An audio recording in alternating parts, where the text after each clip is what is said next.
si nombreux ce jeudi matin pour la conférence de presse de l'ouverture de l'exposition Stalker expérimenter la zone. Au nom de toute l'équipe de la Maison d'Ailleurs, je vous souhaite la bienvenue. Comme d'habitude, on va commencer par une partie officielle où chaque personne impliquée dans le projet vous parlera de ce qui a été fait, puis on fera un tour dans l'exposition pour ceux qui ont un peu de temps, afin que vous puissiez voir concrètement ce qui vous aurait été dit pendant quelques minutes. Je vais commencer peut-être par rappeler l'origine ou la jeunesse de ce projet-là. Il y a 2 ans, Eugène, sur ma gauche, c'est Alexandra Kaourova, sur ma droite, sont passés me voir avec un projet d'une exposition sur Stalker. Puis on a commencé à réfléchir ensemble, discuter. J'avais envie de faire cette exposition parce que d'une part j'adorais le livre et d'autre part j'adorais le film, et je crois que cette adoration était partagée. Quelques mois plus tard, Eugène et Alexandra sont repassés vers moi avec un projet où ils avaient rencontré Rachid Satuline sur ma gauche. J'ai tout de suite dit ok, on lance ce projet, et c'est comme ça qu'on a décidé de faire cette exposition sur Stalker. Puis, par rapport à ça, au vu du nouveau dispositif muséographique de la Maison d'Ailleurs, l'idée était de pouvoir encadrer l'exposition avec une thématique plus large dans laquelle on pouvait, ou avec laquelle on pouvait faire entrer en résonance le film et le roman Stalker. Et c'est pour ça que l'exposition a été décidée autour du post-apocalyptique. Elle culmine en fait avec le travail de Rachid et le travail conceptuel des commissaires d'exposition dans le 2e étage du musée. Pour ceux qui ne sont pas familiers de ce nouveau dispositif, la Maison d'Ailleurs est donc structurée en 3 espaces. Vous avez un espace qui sont les 2 premiers étages du bâtiment de l'autre côté de la passerelle, qui s'appelle Souvenir du futur, puis un espace temporaire qui est de 2 étages aussi, dédié aux expositions itinérantes, qui changent, et puis l'espace Julian dans lequel vous vous trouvez, qui lui est dédié aux origines de la science-fiction. Donc vous avez les origines de la thématique du post-apocalyptique qui est dans la salle où vous vous trouvez.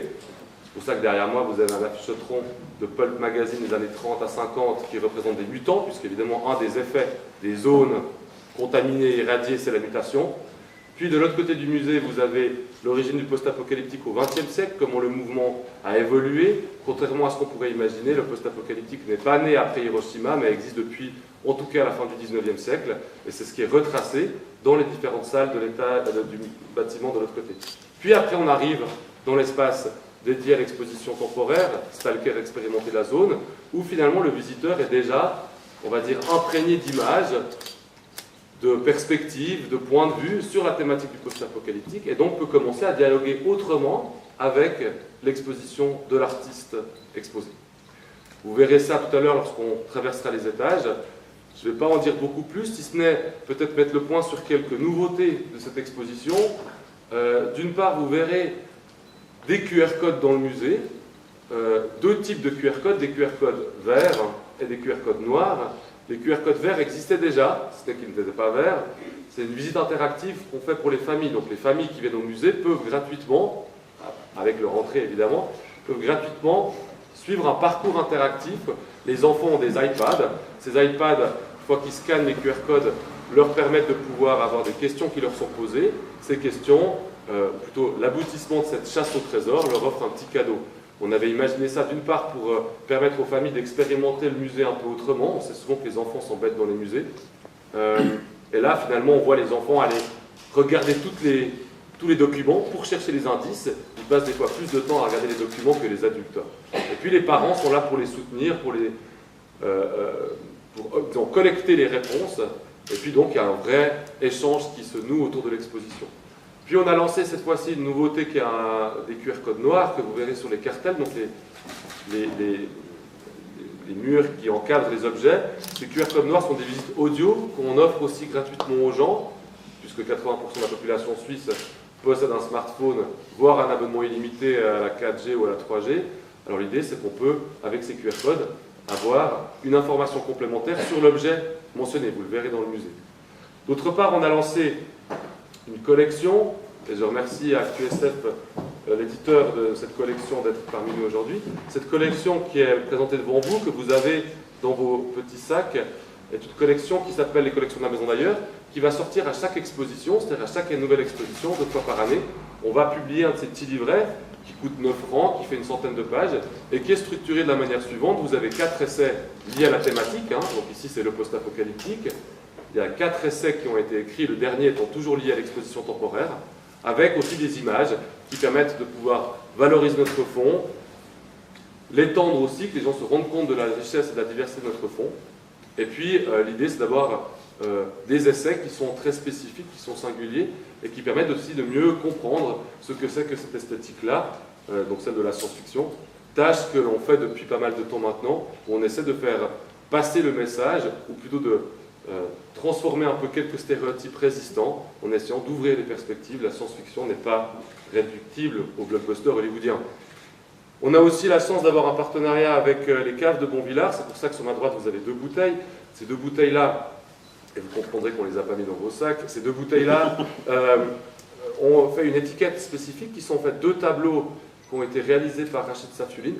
Ici aussi, à chaque exposition, on va avoir des bouteilles. C'est aussi une manière de pouvoir mettre en avant, d'une part, le travail qu'on fait ici, ou les artistes qu'on expose, mais aussi de pouvoir faire voir la Maison d'Ailleurs dans d'autres types de perspectives-là. Je vous laisserai regarder les bouteilles si vous le souhaitez. Je ne vais pas aller plus loin. Je serai évidemment à votre disposition tout à l'heure pour des questions lors de la visite. Je vais céder la parole à Raphaël Kumer, chef de service du service de la culture d'hiver dans les Bains. Et je vous remercie en tout cas une fois de plus d'être venus si nombreux aujourd'hui.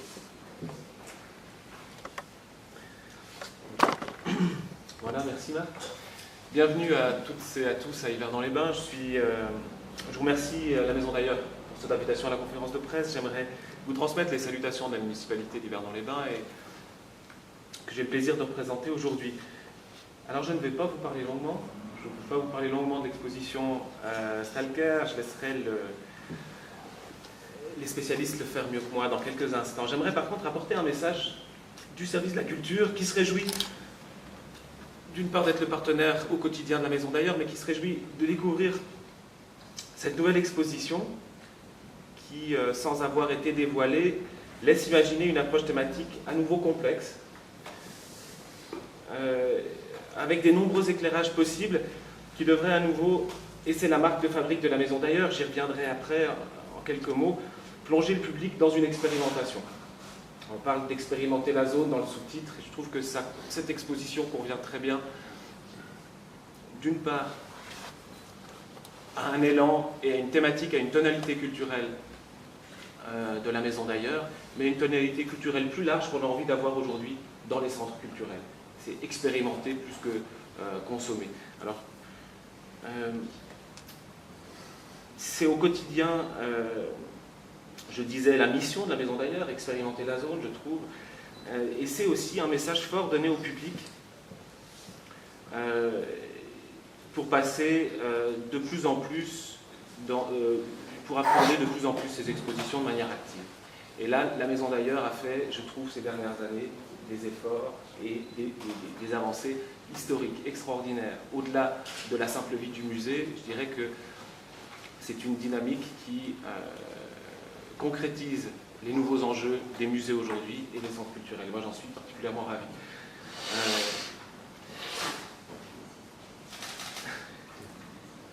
Ici, j'ai été impressionné, alors je pense qu'il faut passer un petit moment là-dessus, j'ai été impressionné moi, au cours de ces dernières expositions par l'énergie, l'immense énergie développée par l'équipe de la Maison d'Ailleurs pour développer de nouveaux projets susceptibles justement de renforcer l'accessibilité au musée et aux thématiques de ces expositions. Parfois difficile d'accès du premier abord. La Maison d'Ailleurs est de plus en plus présente sur de nombreux fronts ouverts, avec des projets concrets, convaincants, pour s'approcher davantage des publics. Et notamment, concrètement, il y a, je dirais, 3 aspects qui sont marquants. C'est une communication, on en parlait tout à l'heure avec Marc, qui est extrêmement efficace, qui est de plus en plus importante et qui révèle la Maison d'Ailleurs et son action bien au-delà des frontières de la région. La Maison d'Ailleurs est omniprésente, que ce soit pour parler de ses nombreuses activités, de ses nombreux partenariats, ou simplement pour commenter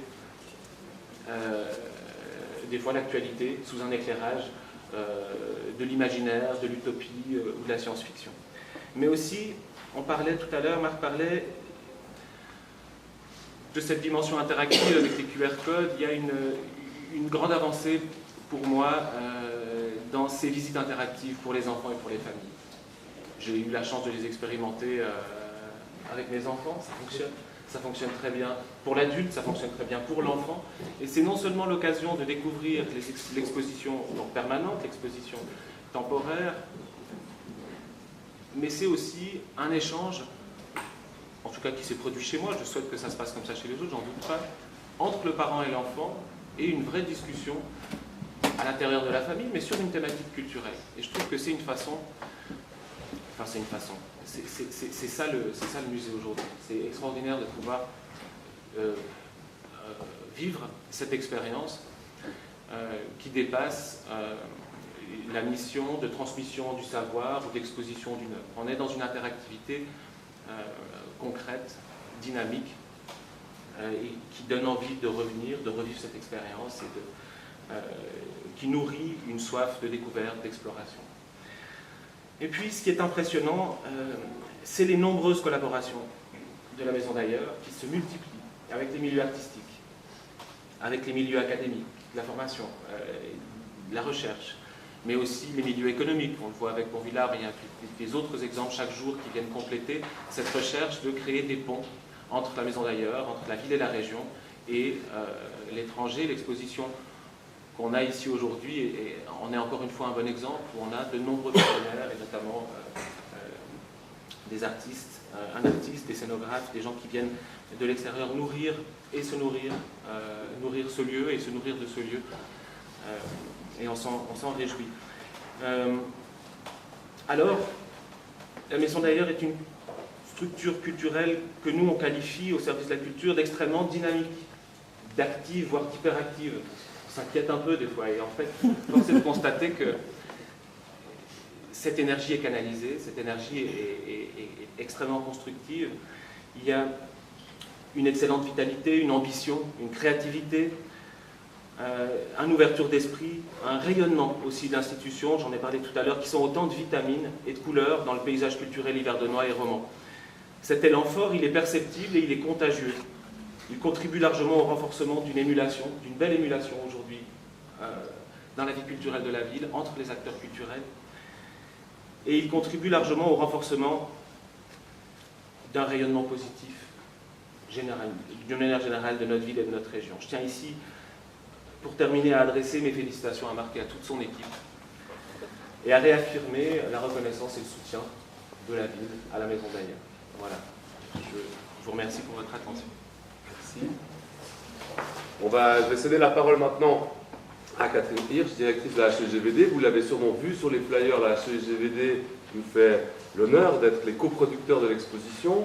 On était allé là-bas pour les voir, les rencontrer, travailler avec cette école si proche, puisque comme l'a rappelé Raphaël, la Maison d'Ailleurs est à Yverdon-les-Bains et il est important qu'elle puisse aussi collaborer avec Yverdon-les-Bains et sa région. Et puis j'ai été accueilli les bras ouverts et ça s'est passé génialement bien. Alors je tiens déjà à vous remercier et puis je vous cède la parole. Qui ont une orientation métier forte et qui ont une posture responsable. Et puis par rapport au tissu économique, industriel, qui est traditionnellement le bassin de recrutement de nos partenaires externes, c'est d'être promoteur d'innovation, de faire du transfert de technologie pour accompagner ces entreprises et ces industries. Donc on est acteur permanent de l'innovation dans nos laboratoires, dans nos instituts, et on a comme projet de former des étudiants, des diplômés, avec une posture réflexive, avec une posture professionnelle responsable. Ça veut donc dire de s'interroger sur ce qu'on fait, ça veut donc dire d'être en interaction avec des partenaires externes qui ont des besoins techniques, qui ont des besoins de technologie. Et voilà comment démarre la relation, et c'est ce que rappelait Marc Atala tout à l'heure. Et pour nous, ça nous a semblé non seulement normal, mais une formidable opportunité de faire monter à bord de cette expérience des professeurs, des collaborateurs scientifiques et des étudiants, qui bien sûr ont dans un premier temps répondu à des besoins techniques conventionnels, ceux de l'animation d'un certain nombre de salles que vous aurez l'occasion de voir tout à l'heure, mais en même temps de le faire dans une perspective qui est une perspective qui nourrit notre réflexion.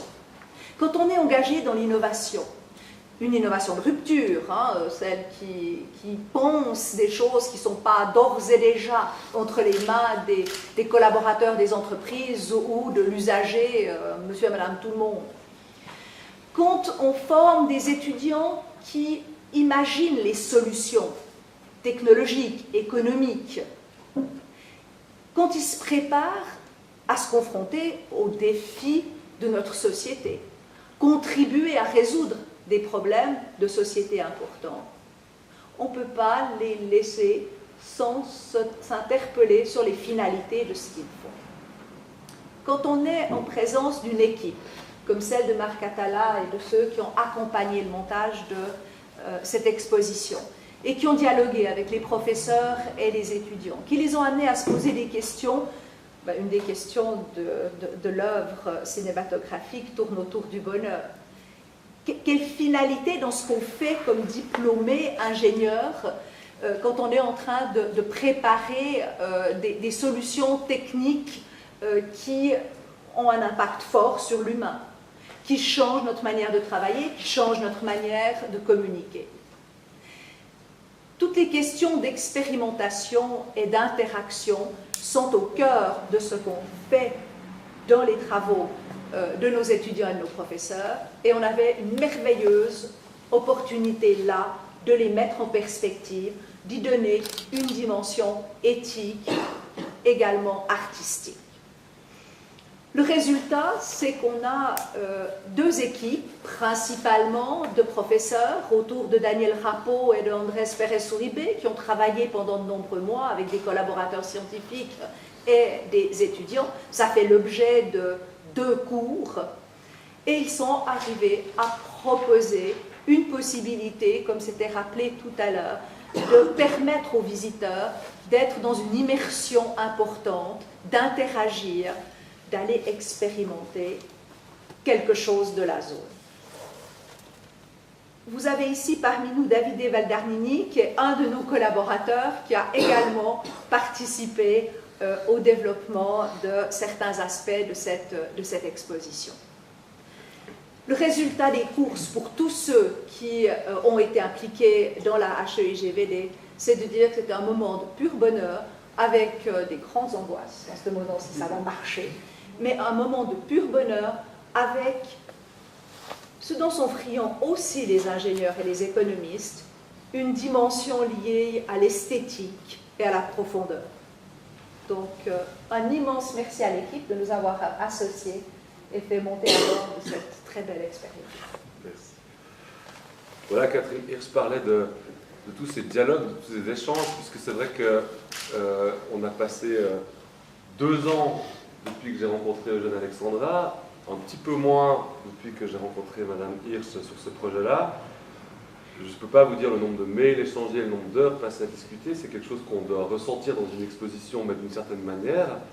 J'ai eu la chance, il y a 2 ans, de pouvoir découvrir un projet qui a avancé, qui a grandi. Et puis ce projet-là, c'est le projet que vous allez voir tout à l'heure dans l'exposition Stalker Expérimenter la zone.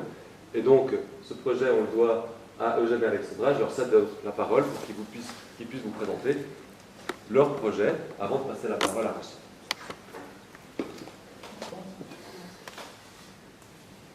Alors, je voudrais vous rappeler que notre exposition est consacrée au film d'Andrei Tarkovsky, qui a été tourné en 1979 en Russie. Ce film est devenu un chef-d'œuvre du cinéma mondial. Et ce n'est pas un hasard. Sa problématique touche les gens bien au-delà des frontières. Vous avez peut-être aperçu à l'entrée du musée 3 silhouettes. Ce sont des 3 personnages principaux du film, le stalker, l'écrivain et le professeur. L'écrivain et le professeur incarnent la science et la fiction qui entrent dans la zone pleine de dangers invisibles. Et dans cette zone, il y a une chambre de désir où, paraît-il, les désirs humains s'accomplissent. Alors, aujourd'hui, notre plus grand désir avec Eugène s'accomplit. Nous assistons à l'inauguration de notre exposition que nous avons préparée pendant 2 ans avec Marc Atala, toute l'équipe de la Maison d'Ailleurs, ainsi que les ingénieurs de la Haute École d'ingénieurs de Verdon. Et bien sûr, la personne centrale de ce processus, de cette grande aventure, c'est Rachid Safioulin, qui est à ma droite, l'artiste, décorateur, qui a travaillé avec Andrei Tarkovsky sur le plateau du tournage, qui a créé les décors originaux du film. Et c'est lui qui a permis de réaliser nos idées, qui étaient au début peut-être un peu floues. C'est lui qui a trouvé la forme de la chambre de désir. Pendant 2 ans, nous avons discuté par email, par Skype. Il faut dire que Rachid Safioulin, c'est quelqu'un qui se souvient bien de détails du tournage de ce film. C'est une mémoire vivante et c'est un témoin très précieux pour nous en sa qualité d'homme qui a accompagné le grand cinéaste. Alors, vous allez pouvoir pénétrer dans la zone, expérimenter ces différents phénomènes et peut-être vous interroger sur la nature de vos désirs. Qu'est-ce que c'est que la zone? Tarkovsky disait, il ne faut pas chercher beaucoup de métaphores. C'est notre vie de tous les jours, plein d'imprévus. On ne sait pas de quoi sera fait notre journée de demain, d'après-demain. Et c'est très important de vraiment s'interroger. Qu'est-ce qu'on désire? Pour Eugène et moi, il était très important de faire véhiculer un message écologique, attirer l'attention aux zones qui ne relèvent pas de la fiction, les vraies zones qui existent dans notre monde. On connaît Tchernobyl, maintenant on parle de la Fukushima. Et ces zones-là nous rappellent que quand on surexploite les ressources naturelles, soi-disant pour notre bien-être commun, les catastrophes arrivent. Et c'était aussi, de mon point de vue, le message de Tarkovsky. Je vous invite à voir le film aussi. Je vous invite à le voir et le revoir, parce que Tarkovsky, il propose également de réfléchir sur notre rapport au monde extérieur. Et aujourd'hui, quand on voit toutes ces pubs qui nous imposent les désirs, qui nous invitent à acheter, qui nous promettent qu'on va devenir plus heureux si on utilise tel ou tel produit, c'est là où on peut peut-être se poser la question, mais moi, qu'est-ce que je désire, moi? Donc, le message profond du film de Tarkovsky coïncide avec le message de notre exposition, et nous avons proposé, sous la forme ludique, vous allez voir, aux visiteurs de dessiner ou écrire leur désir le plus secret dans la chambre de désir, et voir ce désir se transformer. Alors, je voudrais aussi préciser que cette exposition est unique en son genre, parce que Rachid Safioulin a travaillé sur de nombreux projets d'exposition consacrés à l'œuvre d'Andrei Tarkovsky. Andrei Tarkovsky a fait 7 films durant toute sa vie, 7 films. Mais c'est la première exposition qui parle du film Stalker. C'est important à retenir. Je voudrais aussi encore une fois exprimer ma reconnaissance à la Maison d'ailleurs, son directeur Marc Attala qui a accueilli notre idée, également à la Haute École d'ingénieurs du Verdon-les-Bains. Les ingénieurs ont conçu les installations interactives extraordinaires qui nous permettent de vivre les moments magiques de la zone. C'était un moment du bonheur de travailler avec vos professeurs, avec vos étudiants, parce qu'on a pu débattre justement différentes facettes du film de Tarkovsky, de l'idée originale. Et parfois, on a été amené à se poser des questions existentielles. Et c'est une exposition qui marie bien le progrès technique, les nouvelles technologies, mais aussi la poésie, mais aussi l'art. Et de ce point de vue, je trouve qu'il s'agit vraiment d'une synergie des différentes compétences et des savoir-faire. Ce que vous allez voir, c'est le fruit d'un effort collectif. Et je passe la parole à mon mari, l'écrivain roman Eugène. Moi, je vais juste dire 2-3 mots, puis après on écoute Rachid Sassouline. Donc, notre exposition, elle se passe ici à Yverdon. On pourrait dire que c'est hors sol. Quel est le rapport, à part la science-fiction, entre la Suisse et Tarkovsky? Et il se trouve que Tarkovsky est venu en Suisse. Il a été président du jury à Locarno en 72. Et il a rencontré à cette occasion Max Frisch, qui était très célèbre au IRSS dans les années 70. En tout cas, j'ai retrouvé une phrase de Tarkovsky qui parle de la Suisse. C'est le 25 août 1972. La Suisse est un pays incroyablement propre et soigné, fait pour les personnes fatiguées, fatiguées par l'agitation moderne. La Suisse ressemble beaucoup à un hôpital psychiatrique. Silence, gentillesse des infirmières, sourire, voilà. C'est ce que Tarkovsky dit de la Suisse. C'est super drôle, il a dit ça il y a environ 40 ans. Et bon voilà, c'est ce qu'on peut résumer, une façon de voir la Suisse si on y reste 2 semaines. Et si on est président de jury, c'est-à-dire très entouré et que tout se passe bien pour notre séjour. C'est une expo sur post-apocalyptique. Alors évidemment, je n'arriverai pas à vous convaincre que c'est un sujet sérieux, vous peut-être, mais le public en général pense que c'est lié aux geeks. J'ai pris 2 exemples de post-apocalyptique qui ne sont pas liés au monde des geeks. Par exemple, le dernier numéro du National Geographic qui parle des fins du monde possible en astronomie. Alors, ce n'est pas vraiment un journal de geek, National Geographic. Je pense qu'on peut voir autre chose qu'un sujet pour ados prépubères. Ou alors La route de Cormac McCarthy, un fabuleux roman sur un père et son fils, écrit quand l'écrivain avait 73 ans. Donc, ce n'est pas vraiment un ado qui l'a écrit. Et pourtant, c'est un roman qui parle de la fin du monde et comment on y vit après. C'est post-apocalyptique. Voilà, et c'est pour ça qu'il y a une vraie profondeur dans ce film-là de Stalker qui parle d'une zone, il s'est passé quelque chose, on est après une catastrophe. Et c'est un film extrêmement philosophique, métaphysique, bien que ce soit un thème qui a l'air un peu léger.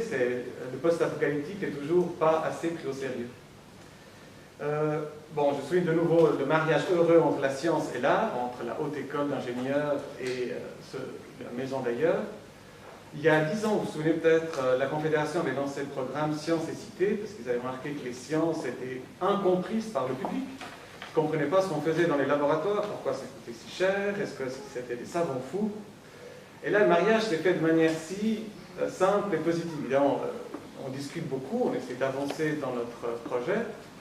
Mais on a réussi ce mariage-là. Souvent, c'est le mariage entre les sciences humaines et les musées. Puis là, c'est entre les sciences dures et un musée. C'est vraiment à souligner. Parmi nous, nous avons un stalker. C'est Jean-Jacques Isling, le photographe.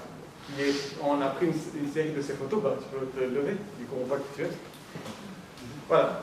C'est Jean-Jacques Isling, photographe genevois, depuis pas mal d'années. Entre autres, un de ses sujet, c'est de traverser des villes. Traverser Prague, Rome et d'autres villes en prenant une photo par minute. Et en 2006, pour les 30 ans de Tchernobyl, Jean-Jacques Isling a traversé Pripyat, la ville abandonnée juste à côté de Tchernobyl, une authentique zone créée par l'homme. il a traversé en 28 minutes, je crois, c'est ça? Donc il y a 28 photos, on en a mis une sélection entre les deux salles créées par Rachid Safioulin. Pour nous, c'est une manière de rappeler que les zones existent, elles ne sont pas ailleurs. Tchernobyl, c'est en Europe, on peut y aller en avion, c'est pas très loin d'ici.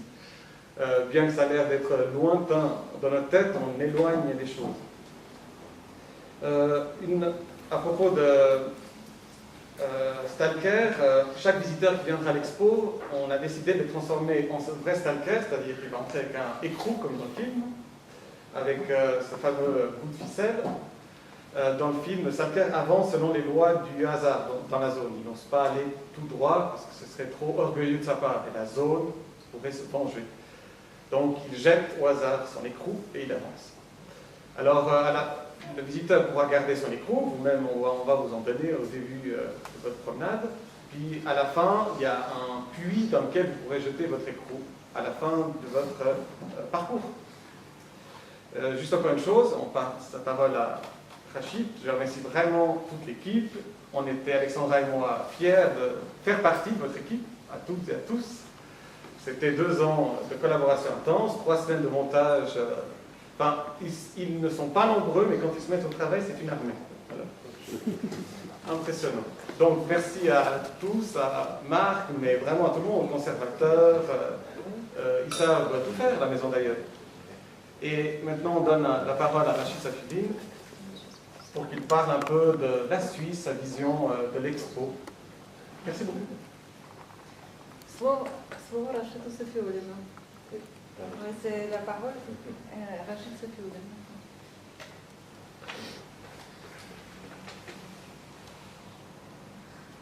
Я имел счастье быть рядом с замечательным человеком. Вот и сейчас я нахожусь в удивительной компании.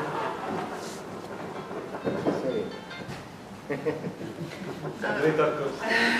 Кто-то прорвался, да. Андрей Тарковский. Rachid Safioulin dit qu'il a été très heureux de pouvoir travailler avec une personnalité telle que Andrei Tarkovsky, avec un nom si grand. Et aujourd'hui, il est heureux d'être à notre compagnie aussi.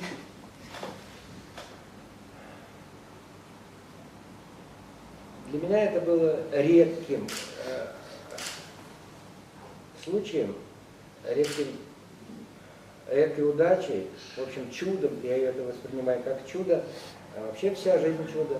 В данном случае это чудом является Андрей. Это великий, тогда мы не говорили этих слов, не принято было,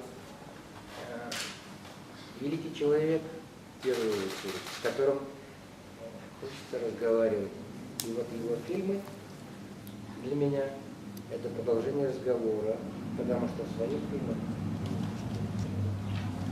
своих фильмах он размышляет, иногда противоречит сам себе, так как герой этого фильма. Pour Rachid, donc, une fois de plus, c'était une grande chance de travailler avec le cinéaste Andrei Tarkovsky. C'était un miracle, comme le film parle de miracle aussi. Et toute notre vie, c'est un miracle. Et il est content de pouvoir continuer à discuter, pouvoir continuer à ce dialogue intérieur avec le grand maître à travers l'exposition ici présente.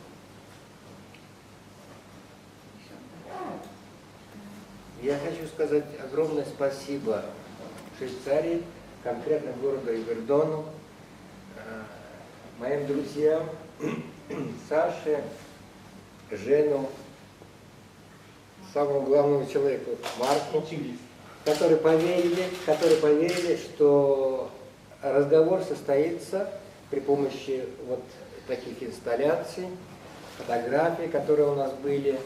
И я надеюсь, что зритель услышит то, что мы хотели сказать. Rachid est très reconnaissant à tous ses collaborateurs, à la maison d'ailleurs, son directeur Marc Atala, nous les curateurs de l'exposition, et il espère que les visiteurs pourront capter notre message. Я не упомянул всех остальных, кто нам помогал. Я не всех помню по именам, но это замечательный музей, замечательный коллектив. Большое, большое им спасибо. Il ne se souvient pas de toutes les personnes qui ont contribué à ce projet, il ne se souvient pas de tous les noms, mais il est vraiment reconnaissant à tous ceux qui ont contribué à la réalisation de cette exposition. Et il dit un grand, grand merci.